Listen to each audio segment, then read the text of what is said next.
This graph shows income trends across the last 60 years. It's an index graph. This type of graph allows us to portray rates of change for dissimilar measures or quantities, such as productivity and income. Instead of showing actual values, each of the items being measured is pegged to an index year, in this case 1947, and to an index value. With a starting value of 100, the graph effectively shows percentage change over time.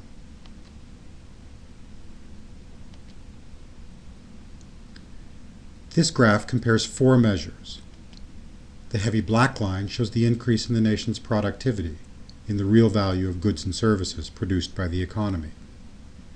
The blue line shows the corresponding rate of growth for the richest 5% of American households.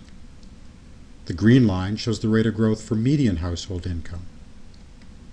And the red line shows the rate of growth for the income of the poorest 20% of American households. Taken together, we're measuring the growth of the economy and the distribution of that growth across these key income groups: rich, median, and poor.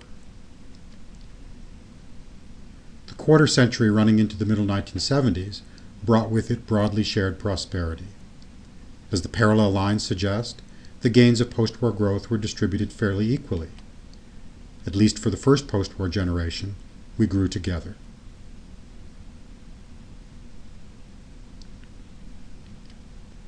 Beginning in the 1970s, however, all of this began to unravel. Productivity growth slowed, and in response to new fiscal and competitive pressures, private interests in public policy began retreating from the post-war accord, curbing the power of organized labor and allowing inflation to erode wages and wage standards. For the next generation, the fruits of economic growth were harvested by the richest Americans, while median incomes grew marginally, and those of the poorest 20% actually fell.